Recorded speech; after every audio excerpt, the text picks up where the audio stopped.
Shqipëria feston sot 113 vjetorin e pavarësisë me ceremoni zyrtare në Vlorë, ku krerët më të lartë të shtetit, presidenti Begaj, kryeministri Rama, kryeparlamentari Peleshi dhe presidenti e Kosovës Vjosa Osmani ngritën flamurin kombëtar në monumentin e pavarësisë. Mesazhe urimi erdhën nga Tirana, Prishtina, BE-ja dhe SBA-ja, ndërsa kryeministri Rama dhe Albin Kurti theksuan rëndësinë historike të datës 28 nëntor, ditë që lidh dy momente madhore: ngritjen e flamurit të Skënderbeut në Krujë më 1443-shin dhe shpalljen e pavarësisë në Vlorë më 1912-ën. Kurti e quajti këtë datë shenjtëruese për identitetin shqiptar, ndërsa Begaj dhe Rama uruan përmes mesazheve simbolike. Festimet u zhvilluan në të gjithë Shqipërinë edhe në diasporë, edhe pse dita shënoi edhe një gaf të flamurnokës, i cili ngatëroi ngjarjet historike duke thënë se Skënderbeu ishte ai që ngriti flamurin në Vlorë.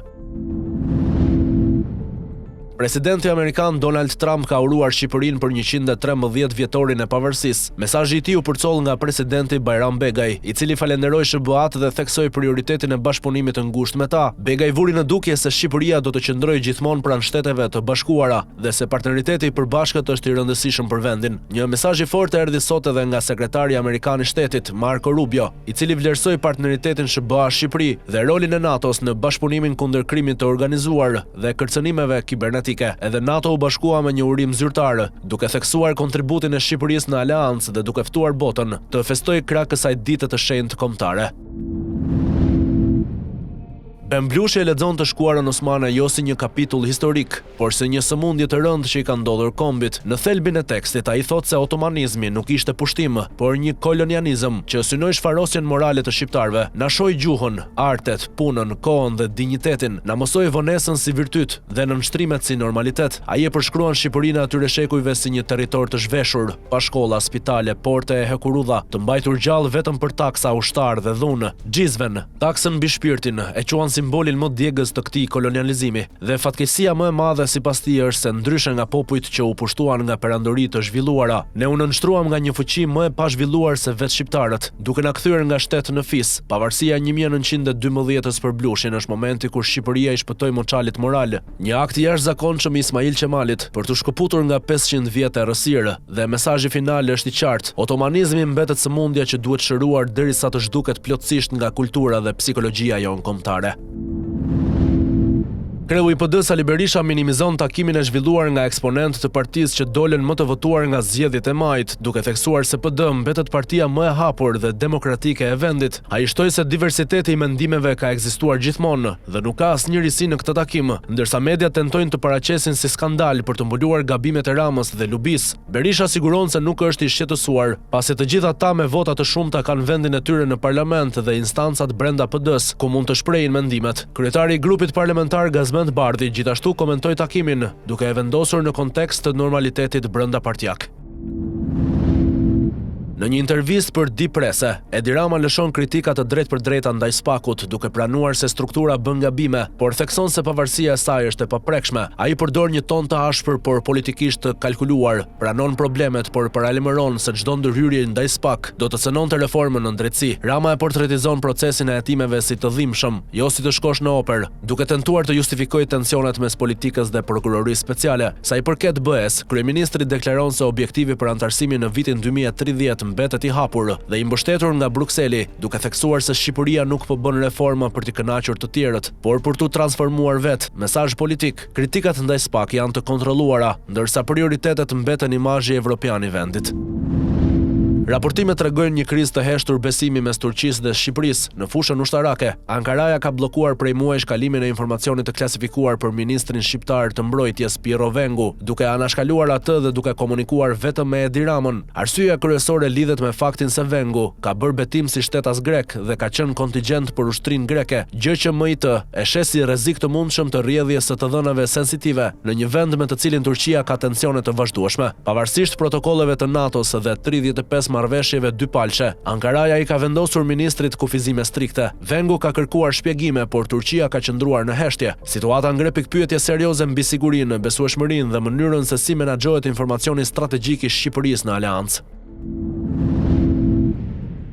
Ministri e Ekonomisë dhe Inovacionit Delina Ibrahimaj ka deleguar të gjitha kompetencat kryesore të 4 zëvendësministrat e saj, duke shmangur firmimin e drejt për drejt të vendimeve që ligji kërkon t'i ushtrojë vet. Delegimi i bërë më 14 nëntor 2025 përfshin fonde, prona, koncesione dhe marrëveshje ekonomike me aktor privat dhe ndërkombëtar. Urdhrat janë të pandërprerë dhe pa arsye ligjore, duke shfaqur një përpjekje për të shmangur përgjegjësitë penale për SPAK. Ligji parashikon që delegimi të jetë vetëm i përkohshëm për arsye pune jashtë vendit, leja apo pamundësi shëndetësore, ndërsa Ibrahimaj i ka kaluar kompetencat deri në përfundim të mandatit. Praktika pasqyron frikën e ministrave nga hetimet e SPAK dhe përdorimin e zëvendësministrave si bedel për të mbuluar vendime të ndjeshme.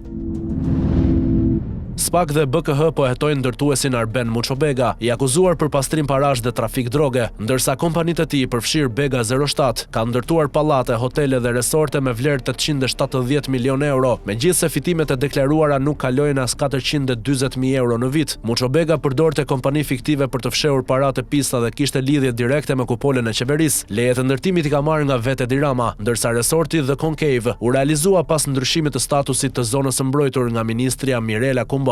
Hetimet zbulojnë një skem të gjerë lavatriçe parash, ku financimet jashtë çdo bilanci u përdorën për projekte luksoze në Tiranë, Vlorë, Himar dhe Sarandë, duke ngritur dyshime për korrupsion dhe mbrojtje të pushtetit ndaj krimit të organizuar.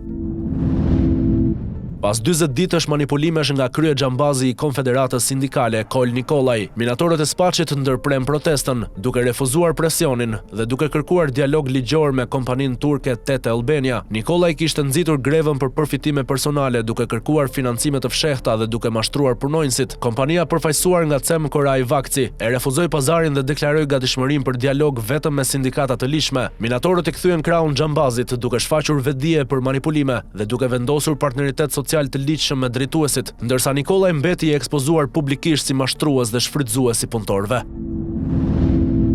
Deputetja PD Ina Zhupa ju bashkua protestës së fermerëve në Konispol, të dëmtuar nga përmbytjet dhe presionet për uljen e çmimeve nga grumbulluesit. Zhupa u shpreh se zërin e tyre do ta çojnë në kuvend dhe në amendamentet e buxhetit 2026, duke kërkuar ndihmë për fatkeqësitë natyrore dhe kontrolle për të ndaluar shfrytëzimin e prodhimeve. Mandarinat e Konispolit janë cilësore, të sigurta dhe vijnë nga puna e ndershme e fermerëve tanë. Qeveria duhet i mbrojë ata dhe të ndalojë abuzimet në treg, tha Zhupa. Presidenti serb Aleksandar Vučić paralajmëroi më 25 nëntor se rafineria e Nisit mund të ndalojë plotësisht brenda 4 ditëve nëse SBA nuk miraton licencën e punës për kompaninë, duke rrezikuar furnizimin me naftë, sistemin shëndetësor dhe transportin. Sanksionet amerikane ndaj Nisit në fuqi që nga 9 tetori synojnë të pengojnë Rusinë të përdorë të ardhurat nga energjia për luftën në Ukrainë. Vučić njoftoi se Serbia ka marrë masa për të gjetur një blerës të ri dhe ka marrë garanci verbale se bankat serbe nuk do të ndëshkohen. Nis mbetet monopol kombëtar në prodhimin dhe përpunimin e naftës dhe gazit, me 29.87% të aksioneve në duart e Serbisë dhe shumicën në pronësi ruse. Serbia dhe Bielorusia janë të vetmet vende europiane që nuk ju bashkuan sanksioneve të BE-s ndaj Rusisë. Bashkimi Evropian kërkon nga Ukraina të pastrojë politikën nga korrupsioni për të avancuar në procesin e antarësimit. Komisioneri Evropian i Drejtësisë, Mikael Megarth, paralajmëroi se Kievi duhet të ndjek penalisht figurat e korruptuara dhe të demonstrojë një sistem efektiv për hetime dhe ndjekje penale ndaj nivelit të lartë të qeverisë. Hetimi më i fundit përfshin rrethin e ngushtë të presidentit Zelenski dhe një komplot për përvetësim të $100 milion në sektorin e energjisë. Megarth theksoi se reformat në sundimin e ligjit janë thelbësore dhe se Bashkimi Evropian monitoron nga afër përpjekjet e Ukrainës për të përmbushur standardet e antarësimit. Presidenti Donald Trump shpalli se do të pezullojë përgjithmonë emigracionin nga të gjitha vendet e botës së tretë, një ditë pas të shtënave ndaj 2 pjesëtarëve të gardës kombëtare, njëri prej të cilëve vdiq. Sulmi u krye nga një shtetas afgan që kishte hyrë në SBA përmes programit të Biden, duke ndezur një val polemikash politike. Administrata njoftoi rishikim të gjitha lejeve të qëndrimit, pezullim të përpunimit të kërkesave për shtetas afgan dhe zgjerim të shqyrtimit për 19 vende të tjera të konsideruara shqetësuese, përfshirë Afganistanin, Iranin, Haitin, Libinë dhe Venezuelën. Trump përdori retorik të fortë anti-emigracion, duke lidhur sulmin me kontrollin e plot të hyrjes në vend, ndërsa trupat e gardës kombëtare mbeten të dislokuara për të mbrojtur Washingtonin. Zjarri katastrofik në kompleksin e banimit Wang Fuk Court në Hong Kong ka shkaktuar të paktën 128 viktima dhe 79 të plagosur, duke u konsideruar si ngjarja më vdekjeprurse në më shumë se 70 vjet në qytet. 10 persona mbetën të zhdukur. Zjarri, i cili përfshiu disa ndërtesa të larta që ishte duke u rinovuar, përhapet me shpejtësi për shkak të materialeve të përdorura të punimit të jashtëdritarëve. 8 persona u arrestuan për dyshime korrupsioni gjatë rinovimeve, ndërsa 3 të tjerë për vrasje të paqëllimshme. Hetimi i Komisionit të pavarur kundër korrupsionit vazhdon, ndërsa 2311 zjarfikës punuan për të kontrolluar flakët që përfshin 7 nga 8 bloqe të apartamenteve.